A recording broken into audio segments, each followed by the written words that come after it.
श्री शिवाय नमस्तुभ्याम। हर हर महादेव। नमस्कार प्रिय भक्तजनों, आज मैं आपको सावन की नवमी तिथि चाहे शुक्ल पक्ष की हो चाहे कृष्ण पक्ष की हो, उस तिथि पर किया जाने वाला बहुत ही साधारण सा सरल सा उपाय लेकर आई हूँ। आप इसे जरूर से करके 2-3 उपाय हैं जो केवल सावन के महीने में नवमी तिथि पर कर सकते हैं। तो सावन की यह शुक्ल पक्ष की नवमी है, इस साल की अंतिम नवमी है सावन पक्ष की। तो आप ज़रूर करके देखिएगा। कल का दिन है, आप सुबह से शाम तक कर सकते हैं। गुरुजी ने पिछली कथाओं से लिया गया यह उपाय है। गुरुजी ने बताया कि सावन महीने की जो नवमी तिथि है, कौन सी नवमी तिथि, आपको क्या करना है। आपको जैसे पेट से संबंधित कोई तकलीफ़ है, बहुत ज़्यादा तकलीफ़ है, तो आपको क्या करना, 7 दुर्वा लेनी है और माता अशोक सुंदर वाली जगह पर चढ़ाकर शंकर भगवान के शिवलिंग के ऊपर चढ़ाकर फिर आपको क्या करना, गणेश जी है, अगर गणेश जी अलग से विराजमान है तो गणेश जी के चरण से लगाकर फिर आपको क्या करना है। अगर गणेश जी अलग से विराजमान नहीं है तो शिवलिंग के ऊपर जो गणेश जी का स्थान है वहाँ पर गणेश जी के चरण से लगाकर आपको क्या करना, वह गणेश जी से प्राप्त कर लेनी है और हटकेश्वर महादेव का स्मरण करते हुए आपको प्राप्त कर लेनी है। उसके बाद आपको क्या करना है, भादों के महीने में आपको चबा चबा कर खाना, एक एक दिन एक एक करके। फिर से सुन लीजिएगा, आपको क्या करना है, 7 दुर्बा लेनी है। कल के दिन आपको नवमी तिथि के दिन 7 दुर्बा लेनी है। बहुत ज़्यादा तकलीफ़ है तो आपको क्या करना है, 7 दुर्बा लेकर और सबसे पहले माता अशोक सुंदरी के स्थान पर स्पर्श कराकर फिर शिवलिंग पर चढ़ाकर फिर गणेश जी के चरणों से लगाकर गणेश जी से प्राप्त कर ले। हटकेश्वर महादेव का स्मरण करते हुए आपको क्या करना है, पेट से संबंधित, उदर से संबंधित कोई रोग है, कोई बीमारी है, बहुत ज़्यादा बड़ा रोग है, तकलीफ़ है, तो आपको जैसे शरीर में एसिडिटी रहती है, पेट के अंदर कोई ना कोई बीमारी बनी रहती है, तो आपको यह भादों के महीने में आपको एक एक करके 7 दिन तक कंटिन्यू खानी है। इस तरह से आप ये उपाय कर सकते हैं। ये पुरुष भी खा सकते हैं और महिला भी खा सकती हैं और खाली पेट आपको चबा चबा कर खानी है। उसके बाद आपको पानी पी लेना है। इस तरह से आप ये उपाय कर सकते हैं।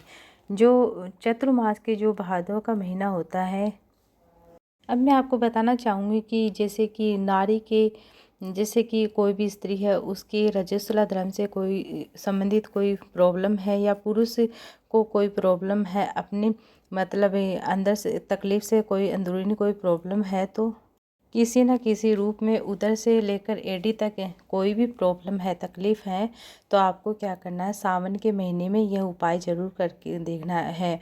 उसके लिए आपको क्या करना है, के लिए आपको क्या करना है, 1 लोटा जल लेना है। जल लेकर भगवान को शूलपाणेश्वर महादेव का नाम लेते हुए, फिर से सुन लीजिएगा, शूलपाणेश्वर महादेव का नाम लेते हुए, फिर से सुन लीजिएगा, कौन से महादेव, शूलपाणेश्वर महादेव का नाम लेते हुए आपको क्या करना, वह जल शिवलिंग के ऊपर चढ़ा देना है।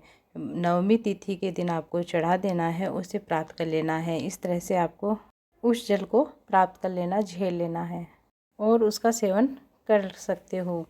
और ये दुर्वा का उपाय है, बहुत ही रोग मुक्ति के लिए बहुत ही कारगर है, तो आप इसे ज़रूर करके देखिएगा।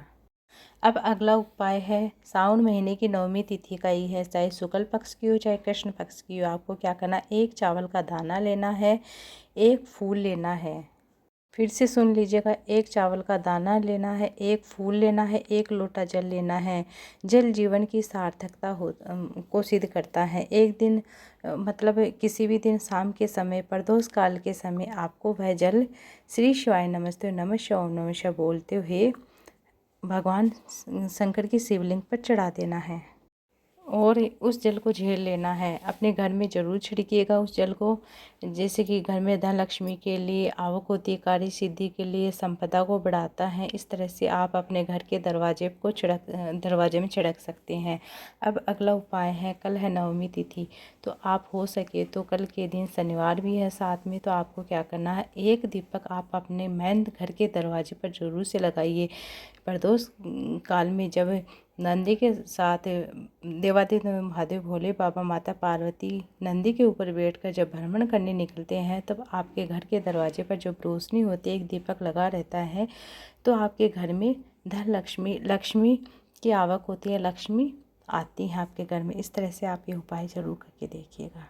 ये थे छोटे छोटे विशेष उपाय। अब अगला उपाय है कि जैसे कि कल है नवमी तिथि, सावन महीने की नवमी तिथि है, धन संपदा से संबंधित ये उपाय है। आपको क्या करना है, नवमी तिथि के दिन आपको थोड़े से समी पत्र लेने, जैसे 11 है, 21, 51, 108 की संख्या में समी पत्र लेकर आपको क्या करना है, शहद में डुबोकर और उसे चारों तरफ शिवलिंग के ऊपर आपको श्रृंगार कर देना है, चिपका देना है, चारों तरफ आपको चिपका देना, श्रृंगार कर देना है। तो भगवान शंकर कहते हैं, शिव महापुराण की कथा कहती है, जो व्यक्ति इस तरह से जिसने मेरा श्रृंगार किया है, जो इस तरह से उपाय करता है, उसके घर में कभी भी धन लक्ष्मी की कमी नहीं आती, धन लक्ष्मी बढ़ती ही चली जाती है। तो आप ये उपाय ज़रूर से करके देखिएगा। श्री शिवाय नमस्तुभ्यम। हर हर महादेव। यह वीडियो अच्छा लगे तो वीडियो को लाइक ज़्यादा से ज़्यादा शेयर कीजिएगा।